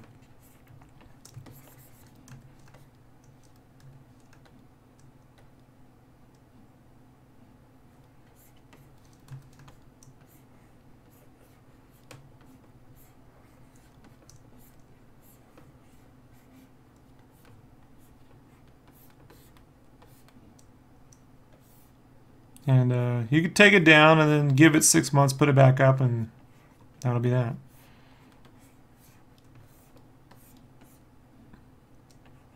It's a conundrum. It's definitely cut into our sales, you know, bootleg shirts versus licensed shirts or fan shirts, whatever you want to call them. I don't call them bootleg personally because they're people's original art, but they're fan shirts, right? And that shit cuts into, I mean, believe me, I've seen it in my other industry, the t-shirt industry, you know. Used to be able to make $80,000 a year doing t-shirts. Now I'm lucky if I can pull 20 to 30 grand a year. So that's what fan shirts have done to my career, you know. Yeah, but you should always be able to stick your art in an art book or sell a print of it personally. You know. I make very clear to anyone I work with that, I mean, except for the game stuff. The game stuff's different because it's production art. But when it comes to my cover work, you know, like I retain the rights to the artwork and the right to reproduce it however I see fit, or I don't take the job. Even with Game Informer. Yeah.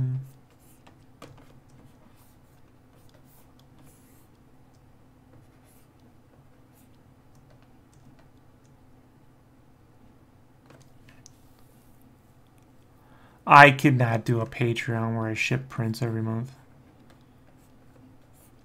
Doesn't make any sense.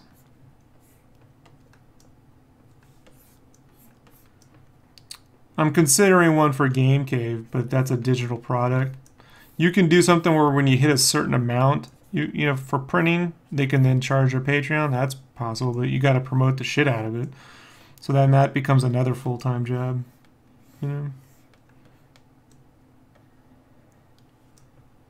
And, you know, not everyone, I don't have that. Guys, I can't get most of my audience to even go to my own store and buy something, you know.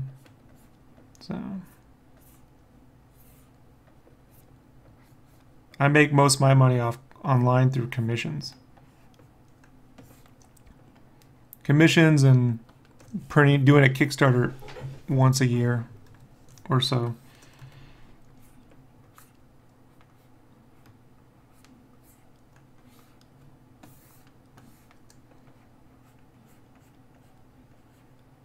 Basically, from what I've been able to tell, a lot of the Patreon stuff is basically softcore porn, you know?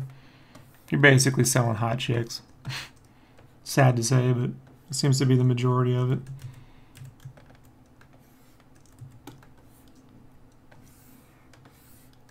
So, I do have a plan for Game Cave, but how successful it'll be, I don't know. We'll find out. I'll find out. I support 2 Patreons every month, though, if that's what you're wondering. So I do put my money where my mouth is. You know. But even with the art, a lot of the art's softcore porn. It's just hot chicks, you know, drawing hot chicks, drawing hot Overwatch. So, you know, it is what it is. There's nothing new about that, man. You know.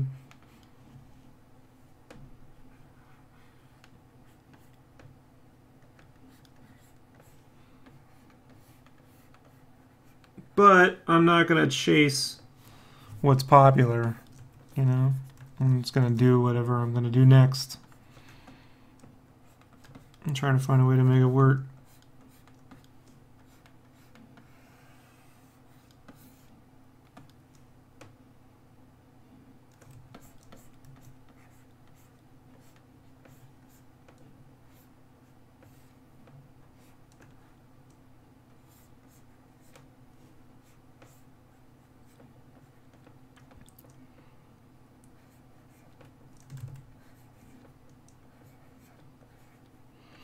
But you should try a little of everything, see if it works for you. I mean, that's the problem is with each one of these platforms, some things work for some people, some things don't. You know? So, you know, I get people all the time like, Rob, I want you to do well. You can go here, do this. I'm like, it doesn't always work for me. Like, well, work for this guy. Yeah, well, congrats for them. You know? I don't know what to do about that. It's not repeatable. It's not replicatable success, you know?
It's like the visual novel stuff I'm developing. Most visual novels are dating sims. I'm not going to be doing that.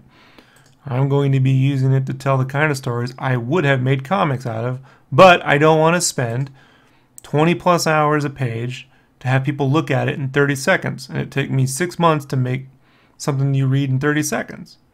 I need to find a way to create stories with less art, you know, and more consistency. And so it's the platform I'm heading down in terms of that, you know.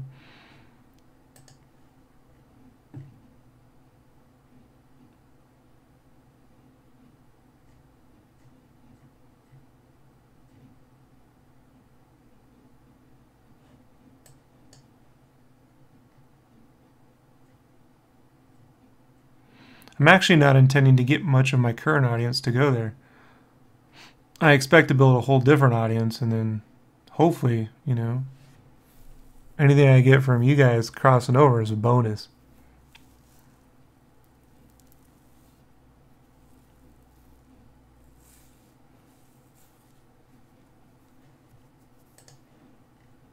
Hey, what's going on?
Oh yeah, Strangers in Paradise. That was another book.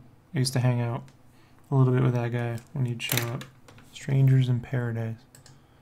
Terry Moore? I think Terry Moore.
Doing well. Just trying to wrap this up.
Oh, sometimes it's stress.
Yeah, I'm here.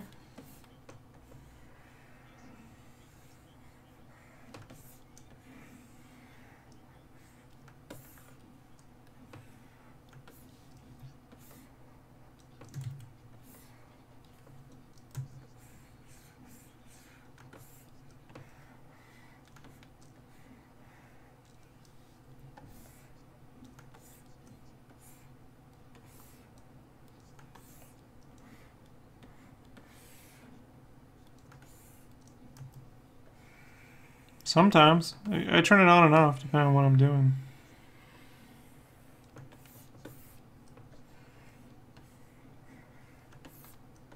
Right now, no.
Oh, no. That's a good question.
Make Brandon do it.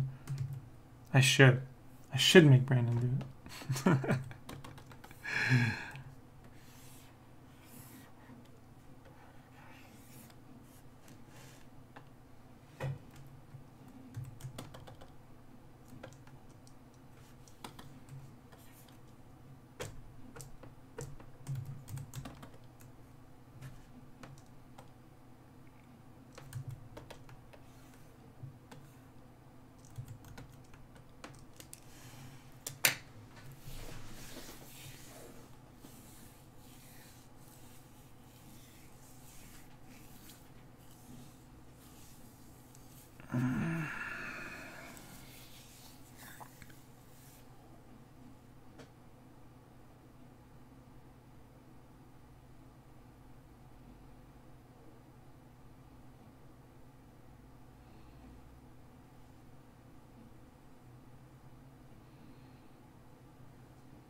All right, everybody. I'll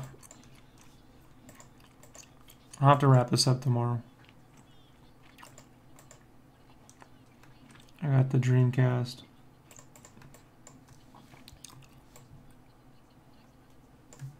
And this stuff's still to draw.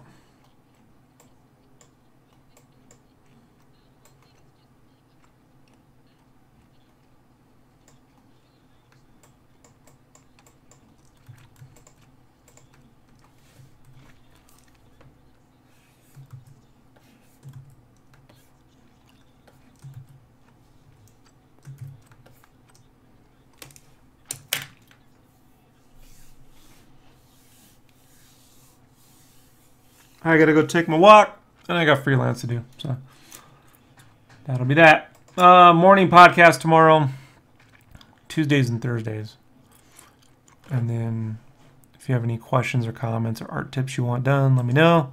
And I'll make those on the weekend. All right. Thanks for hanging out, everybody. I'm out of here. Peace.